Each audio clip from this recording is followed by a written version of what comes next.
Hare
कल हम लोग भोले बाबा के द्वारा राजकुमारों को यह जो आदेश दिया कि मैंने तुम्हें जो यह परम पुरुष परमात्मा का स्रोत सुनाया है, इसे एकाग्र चित्त से जपते हुए तुम महान तपस्या करो और तपस्या पूर्ण होने पर इसी से तुम्हें अभिष्ट फल प्राप्त हो जाएंगे। इतना तो भोले बाबा ने कह दिया। अब देखो, वो जो प्रचेता लोग थे,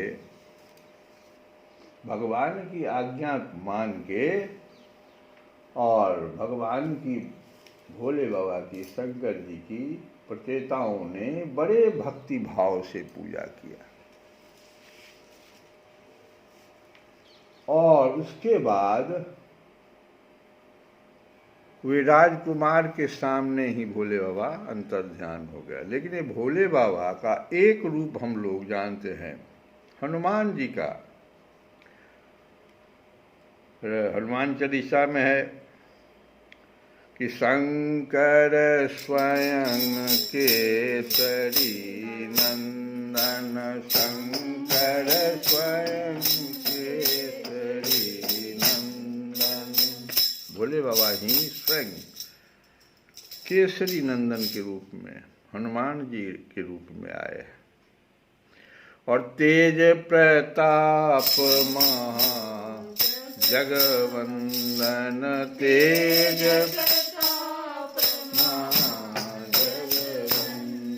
देखो कितना उनमें हनुमान जी आए। और पहला दिन देखो विनय पत्रिका में भी है, आज जन्म हुआ है। हनुमान जी के जन्म के बारे में कहा जाता है कि 2 तिथि को रखा गया है, एक चैत्र महीना में, लेकिन तुलसी बाबा चैत्र महीना वाला को नहीं मानते हैं। तुलसी बाबा कहते हैं कि हनुमान जी का जन्म दीपावली से एक दिन पहले कार्तिक कृष्ण पक्ष चतुर्दशी के दिन हुआ और उसका एक प्रमाण देते हैं। तुलसी बाबा कहते हैं कि हनुमान जी का जन्म आज हो रहा है शाम में और कल सूर्य ग्रहण है। सूर्य ग्रहण जब भी लगता है तो अमावस्या के दिन लगता है, इस बार भी लगा। तो कल हो करके सूर्य ग्रहण था। तो बाल समय रवि भक्ष लियो, तब कीनहु लोक भयो अंधियार। देखो स्पष्ट संकेत है। दूसरे दिन, आज जन्म हुआ, कल है, अब सूर्य भगवान को राहु निकलेगा, उससे पहले ही हनुमान जी निकल गए कि लो अब तो आओ तो निकलने के लिए। किसको निकलते हो? हनुमान जी खेल खेल में उनको बाल समय रवि भक्ष लियो। देखो अब वो राहु जो था ना, आया निगलने के लिए, अब सूर्य तो है ही नहीं। देखा कि एक बालक जो है उनको निकले हुए हैं, तो हम क्या निकलेंगे। दौड़ा दौड़ा गया इंद्र के पास। देखिए हमारे साहब के सब बीच क्या समझौता हुआ था कि एक बार जो है सो तुम अमावस्या के दिन इनको निगल लोगे। अब हम किसको निकलें। हम गए निकलने के लिए, हमको पूछ से ऐसा मार मारा है कि भागे वहाँ से, अपने जान बचा के भागे आपके पास। अब देखो इंद्र को भी घमंड हो गया, और वो क्या किया, ऐरावत पर चढ़ करके वहां से आया। है कौन है ऐसा जो तुमको इस तरह से तुम्हारे बीच में आ गया, हम देखते हैं। अब आ करके और वो उनसे भिड़ गया हनुमान जी से। हनुमान जी जो ऐसा चलाए कि ऐरावत वगैरह सब गिर गया। अब इंद्र देखा कि अब तो हम हार गए, अब तो गए। राहु अलग हंस रहा था, तब तो उसने वज्र चला दिया। अब इंद्र के वज्र को तो जो शक्ति थी वैसा भगवान की तरफ से शक्ति, तो हनुमान जी ने बर्दाश्त कर लिया, मुंह पे थोड़ा सा बर्दाश्त कर लिया। तो विनय पत्रिका में इसी चीज को थोड़ा सा एक शब्द में हम लोग गाएंगे दूसरे दिन कि हनुमान जी ने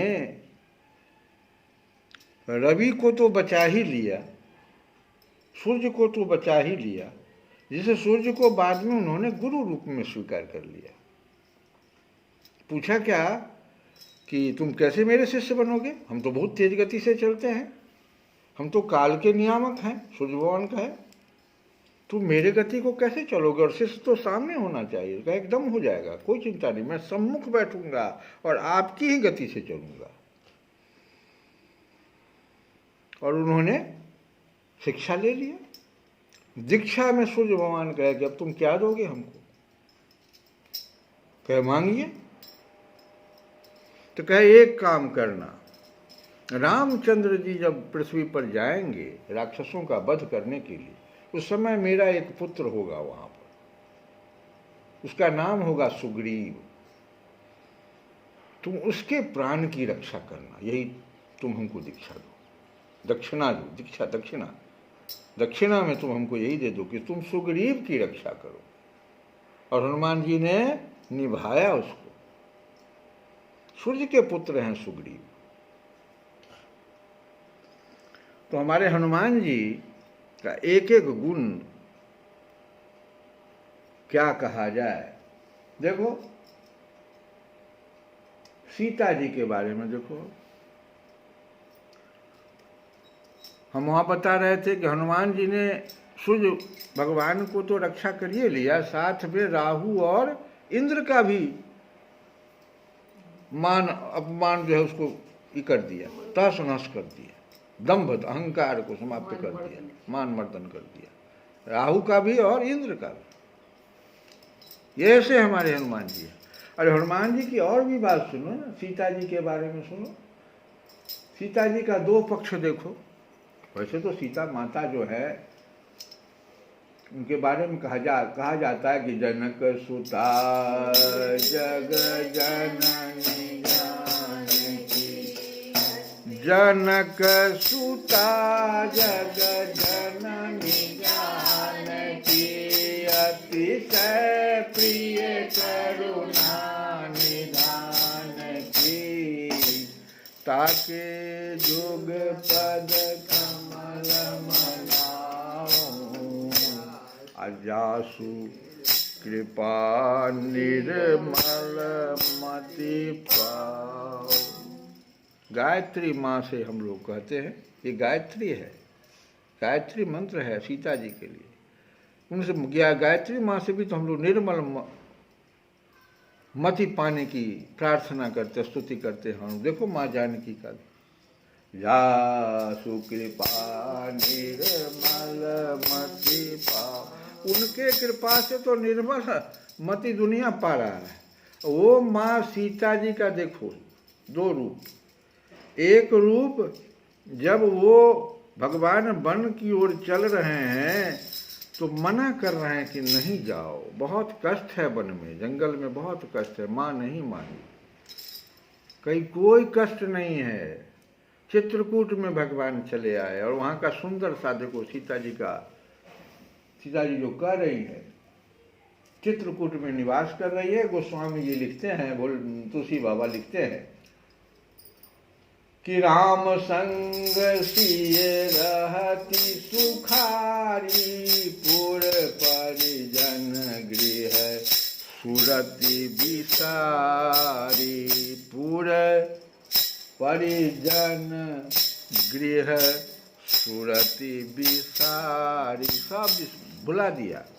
कौन पुर में हम रहे थे? जनकपुर की जनक नंदनी अयोध्या में हैं महारानी दशरथ जी के, कौशल्या माता के की पुतोहू।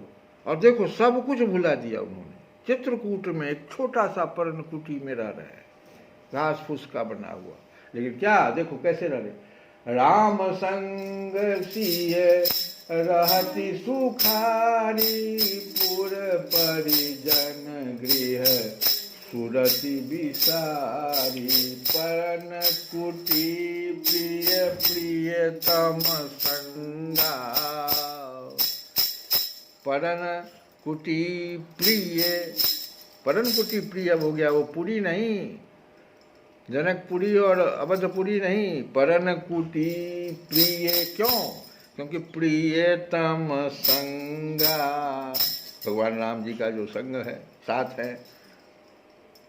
अप्रिय परिवार कुरंग विहंगा, प्रिय परिवार कुरंग विहंगा। सासु ससुर सम मुनि प्रिय मुनिवर, सासु ससुर सम मुनि प्रिय मुनिवर।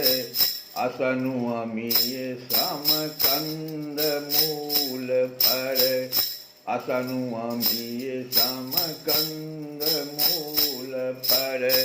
सामान्य क्या हुआ? मृग और पक्षी प्यारे कुटुंबियों के समान सीता जी, और मुनियों की स्त्रियां सास के समान, और श्रेष्ठ मुनि ससुर के समान, और कंदमूल फलों का आहार अमृत के समान लगता था। ऐसी मां सीता देखो। और वो देखो उनका दूसरा पक्ष देखो, वो मृग आया, स्वर्ण का मृग आया, छोटा सा सोना होगा उसके ऊपर। तो यहां पर संकेत है कि अगर बुद्धि आपकी अहं, लंका को माना जाता है अहंकार, अगर आपकी बुद्धि अहंग में रह रही है, और छोटे से देखो, छोटा सा मृग में कितना सोना होगा, उसके लिए आग्रह कर दी। और भगवान क्या किए? तो 400 कोस की लंका जो सोने की बनी हुई थी, कहे जाओ तेरा सोना लो ना, क्या छोटा सा सोना हमसे मांग किया तुमने? सोने के लंका में चले जाओ। थोड़ा सा आग्रह, अहंग में देखो, कभी भी गलती अहंग में नहीं करना चाहिए। बुद्धि को अहंग में नहीं रखना चाहिए। मैं ही, मैं ये सब नहीं, दोष लगता है। जब बाहरी सुख खोज कोई रहा है तो दुख का कारण बनता है। ये मतलब संकेत यहाँ पर है। बाहर सुख जब खोजता है व्यक्ति, देखो परन कुटी में सुख है सीता जी, और यहाँ बाहर सुख कोई खोज रहा है, तो देखो कितना दुख का कारण बना। तो संकेत देखो यहाँ पर कि अब देखो सोना के लंका में सीता जी निवास कर रही हैं, और हनुमान जी क्या है? हेम शैलाभ देहम, पूरे शरीर स्वर्ण का उनका बना। अब सोना का देह वाला हनुमान जी वहां जा रहे हैं खोजने के लिए। लंका में पहुंच गए, पूरी लंका को जला दिया। कहा कौन सा सोना मां तुम खोज रहे थे? ये देखो ना, ये नकली सोना था, इसके लिए तुम ललायित हुए थे, और असली सोना तो ये देखो माँ हम हैं, नहीं जले हम कोई, हम तो और चमक गए, हनुमान जी और चमक गए और उसका प्रमाण देखो। हनुमान जी पहुंच गए जला उला के, तो सोचने लगे कि माँ को हम कैसे ही बात सब बतावे, है ना। तो उन्होंने भगवान की कथा को अवलंबन में लिया। रामचंद्र गुण वर नहीं लागा, सुनतहि सीता कर दुख। तो तुम माँ, तो तुम जो है छोटे से मृग के लिए तो उतना तुम जो आग्रह कर रहे थे, पूरे लंका सोना का बना हुआ, इसमें तुम इतना दुखी क्यों हो? बहुत बहुत माँ दुखी होकर के हनुमान जी से कुछ बातें सब कह गई थी, जो हनुमान जी सुन लिए थे ऊपर। वो तो अशोक से मांग रही थी आग, अंगारा, हनुमान जी सब सुन लिए थे। अभी इनके दुख को हम कैसे हरण करें? देखो हनुमान जी कितने ज्ञानी, अनंत। तो वैसे तो कहना शंकर स्वयं केसरी नंदन। देखो जहाँ जिस जगह जैसे ज्ञान की जरूरत है वहाँ उसका प्रयोग कर रहे हैं वो। वहाँ देखो कैसा प्रयोग किया उन्होंने। सीता जी को, माँ को भगवान की कथा बड़ा सुंदर, बड़ा प्रसन्न करने वाला, भगवान की कथा गाने लगे। रामचंद्र गुण वर नहीं लागा, सुनतहि सीता कर दुख भागा। दुख को जब आप किसी का दुख ले लिए तो अब तो कुछ वहाँ है ही ना, तो खुश जहाँ जो जब परन कुटी में उतना वो खुश है, तब फिर अब खुश हो गई। और जब खुश हो गई तो देखो अजर अमर गुण निधि सुत, देखो क्या प्रसन्नता होने पर देखो, एक तरफ आग मांग रही है, एक तरफ इतना प्रसन्न हो गई हनुमान जी पर कि सीधे कह दिया अजर अमर।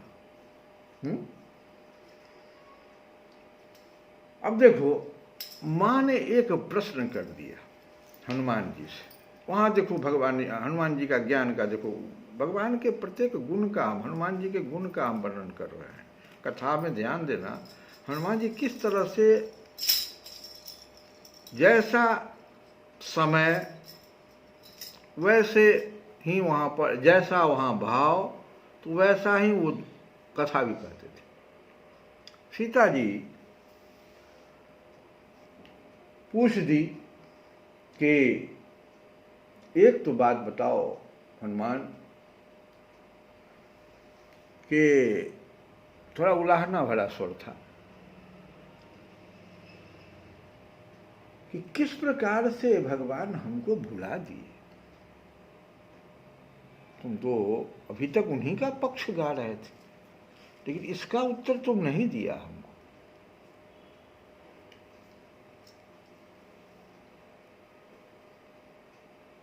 उलाहना था। कोमल चित कृपालु रघुराए, और कपि के हे तू धरी राय। देखो उलाहना, बोलो कपि, अब कपि कह रहे हैं, उलाहना है तो थोड़ा कपि कह दिए कि बोलो कैसे भगवान हमको भुला दिए। तो हनुमान जी का उत्तर देखो, आहा। और भी कह दिया उन्होंने, कबहु क सुरति करत रघुनायक, ये भी कह दिया उन्होंने। कभी यादों करते हैं हमारी। तो हनुमान जी का उत्तर देखो, मातु कुशल प्रभु बंधु समेता। क्योंकि पहले तो कुशल पूछा उन्होंने कि सब तो कुशल से हैं ना, पहला था वही, पहला प्रश्न था उनका कि सब लोग वहाँ कुशल से हैं कि नहीं हनुमान, ये तो बताओ, बताया नहीं तुमने। तो उत्तर वहीं से शुरू किया। मातु कुशल प्रभु बंधु समेता, तब दुख दुखी सुख पानिकेता। आपके दुख से दुखी। वहाँ का लाइन सब और सुनिए, पढ़िए आप लोग। क्या हनुमान जी का दर्शन है वहाँ पर। एकदम भगवान के पक्ष में बोल रहे हैं। और जब भगवान के पास जाते हैं तो भगवान भी इसी तरह का कुछ ऐसा प्रश्न कर देते हैं, तो सारी बातें सीता जी के पक्ष का, हनुमान जी माँ के पक्ष का ले लेते हैं।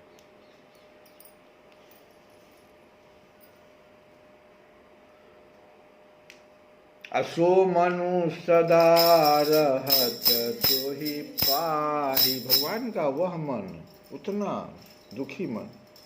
असो मनु सदा रहत तोहि पाहि, जानु प्रीति रसो एत नहीं माही। यहाँ तक कह दिया हनुमान जी की तुम ते प्रेम राम के दूना। ये शब्द हनुमान जी को याद कहाँ से हुआ मालूम है?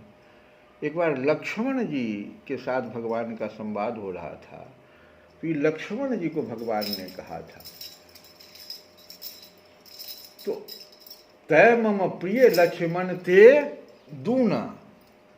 लक्ष्मण जी का ये दे करके कह दिया था उन्होंने कि तय मम प्रिय लक्ष्मण ते दूना। बस इसी बात को याद कर लिए थे, तय कि इसी को इनको यहाँ पर कह देना चाहिए कि तुम ते प्रेम राम के दूना। असो मनु सदा रहत तोहि पाए, जानु प्रेत रसो एत नहीं माही। तो इतना तो सुनना था, तो बड़े प्रभु संदेश सुनत वैदेही, मगन प्रेम तन सुध नहीं ते। क्या चाहिए बताओ? दो बार भगवान हनुमान जी ने सीता माँ को लंका में प्रसन्न कर दिया, ऐसा प्रसन्न कि अपने तन का भी सुधि नहीं रह पाया उनको।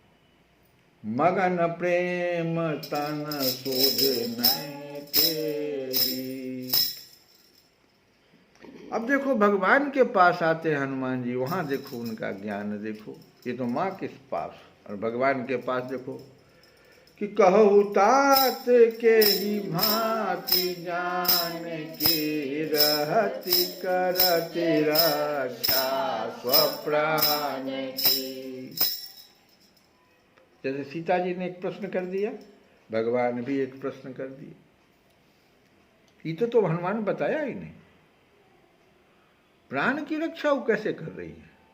वो तो प्राण प्रिय हमको कहती थी, प्रिय तो यहाँ है, तो अपने प्राण की रक्षा वो कैसे करती है?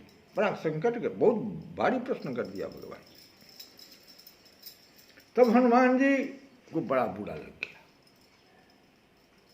कि भगवान ये क्या प्रश्न कर रहे हैं हमसे, और कैसा सुंदर प्रश्न का प्रश्न ही कर दिया भगवान से।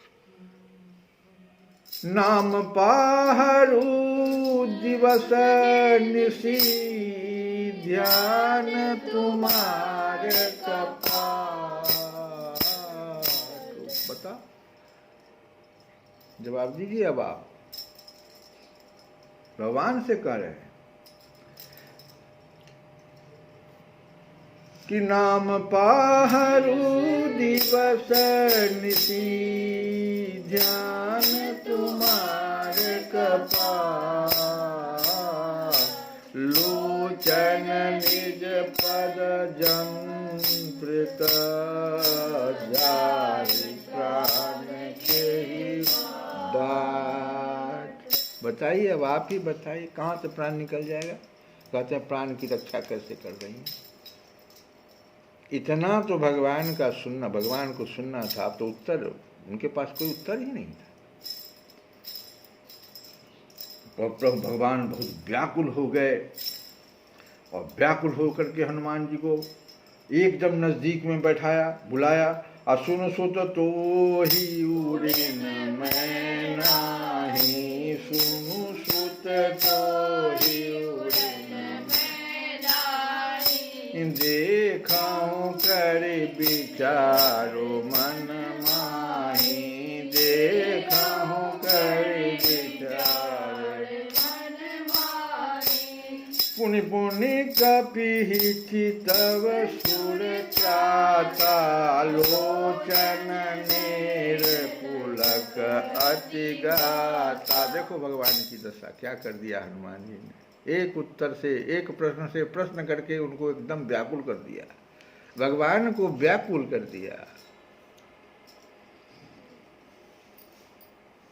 अब देखो क्या होता है, भगवान क्या किए, हनुमान जी को अपने एकदम नजदीक में बुला लिए। अब हनुमान जी उनके, भगवान की आंख से अश्रु गिर रहा है, हनुमान जी को बर्दाश्त नहीं, हम क्या बोल दिए, उनका पैर पकड़ लिया, और पैर पकड़ के पैर छोड़िए नहीं, तो बार बार प्रभु चाहे उठावा, प्रेम मगन ते उठवन भावा, प्रभु कर पंकज कपि कैसी सा, सुमेरे सुदशा मगन गौरी। अयो कथा कर रहे हैं पार्वती जी से बोले बाबा, याद आ गया अपना, इसीलिए कहा शंकर स्वयं केसरी। साबित हो गया कि नहीं हो गया? बताओ, कथा कर रहे हैं भगवान का, हनुमान जी का, और दशा खत्म हो गया गौरीशा का। ऐसा हुआ कि एकदम चुप हो गए, कथा को रोक दिया उन्होंने, क्योंकि वो जो दृश्य था उनको याद आ गया, कैसे भगवान हमको गला में उठा लिया, एकदम ऐसे गले से लगा लिया। बार बार प्रभु चाहे उठावा, चाहे उठावा, कोशिश कर रहे हैं उठाने का, उठ ही नहीं रहे हैं। अप्रेम मगन ते उठवन भावा, प्रभु कर पंकज कपि कैसी सा, सुमरि सुदशा मगन गौरी सा। और उसी जगह कभी सावधान मन, किसको सावधान किया भोले बाबा ने? अपने मन को, क्योंकि आंसू की धारा बहने वाली थी। पार्वती जी फिर प्रश्न कर देते कि कथा क्या कर रहे थे आप, क्या कर दिए? इसे सावधान मन करी पुनि शंकर। देखो अलागे कहन कथा अति सुंदर, क्या कथा कह दिया उन्होंने कि कपि उठाई प्रभु हृदय लगावा। अरे कपि उठाई प्रभु हृदय लगावा, कर गही पर निकट बैठावा। और ऐसा बैठा लिया भगवान हनुमान जी को, ऐसा बैठाए जो आज तक वैसा कोई नहीं बैठ पाया। बड़भागी शब्द से तुलसी बाबा ने उनको वहां पर कह दिया। कैसा कि सबको विदा कर दिया अयोध्या से भगवान ने, लेकिन हनुमान जी के तो ऐसे ऋणी हुए। कहे क्या कि आज तक तो पुत्र जो होता है ना पिता का, ऋणी होता है, लेकिन तुम तो पुत्र मुझे ऋणी बना दिया। अब ऋणी पिता कैसे तुमको कहेगा जाने के लिए? इसलिए कर गही परम, परम निकट नहीं, परम निकट बैठा। एकदम अब तुम हमरे एकदम नजदीक रहोगे, कभी भी हमसे दूर नहीं होगे तुम। ऐसा पद हनुमान जी को प्राप्त हुआ। देखो ज्ञान कैसा, कहाँ सुंदर सुंदर हनुमान जी ने कितना सुंदर जो है अपने बुद्धि का प्रयोग करते हैं। अभी हनुमान जी का चरित्र हम लोग कल जो भोले बाबा का सुन रहे थे तो याद आया कि यही भोले बाबा तो हनुमान जी बने थे। अब आगे की कथा सुनिए। इसके पश्चात वे उन राजकुमारों के सामने ही ये भोले बाबा अंतर्ध्यान हो गए। सबके सब प्रचेता जल में खड़े रहकर भगवान रुद्र के बताए स्त्रोत का जप करते हुए 10,000 वर्ष तक तपस्या करते रहे। इन दिनों राजा प्राचीन वही का चित्त कर्म कांड में बहुत रम गया था। उन्हें अध्यात्म विद्या विशारद परम कृपालु नारद जी ने उपदेश दिया। उन्होंने कहा कि राजन, इन कर्मों के द्वारा तुम अपना कौन सा कल्याण करना चाहते हो? दुख के आत्यंतिक नाश और परमानंद की प्राप्ति का नाम कल्याण है। वह तो कर्मों से नहीं मिलता है। इतना जो यज्ञ तुम कर रहे हो इससे तुमको कुछ भी प्राप्त नहीं होगा। तो राजा ने कहा कि महाभाग नारद जी, मेरी बुद्धि कर्म में फंसी हुई है, इसलिए मुझे परम कल्याण का कोई पता नहीं है। उधर पुत्र देखो कल्याण का मार्ग ले लिया और राजा को कल्याण का मार्ग ही नहीं समझ में आ रहा है। तो इसलिए मुझे परम कल्याण का कोई पता नहीं है। आप मुझे विशुद्ध ज्ञान का उपदेश दीजिए जिससे मैं इस कर्म बंधन से छूट जाऊं। जो पुरुष कपट धर्ममय गृहस्थाश्रम में ही रहता हुआ पुत्र स्त्री और धन को ही परम पुरुषार्थ मानता है। ध्यान दो, जो पुरुष कपट धर्ममय गृहस्थाश्रम में, गृहस्थाश्रम का एक सबसे बड़ा जो कलंक है वो है कपट। यहाँ बड़ा व्यवहार किया जाता है, कपट धर्ममय। तो कपट धर्ममय गृहस्थाश्रम में ही रहता हुआ, अब कपट करता किसके लिए? पुत्र के लिए कभी करेगा, कभी स्त्री के लिए करेगा, कभी धन के लिए करेगा। तो पुत्र स्त्री और धन को ही परम पुरुषार्थ मानता है कि हमको तो बस प्राप्त हो गया, वो भी कपट से। तो वह अज्ञानवश संसारारण्य में, संसार रूपी अरण्य जंगल में भटकता रहने के कारण उस परम कल्याण को प्राप्त नहीं कर सकता। श्री कृष्ण गोविंद।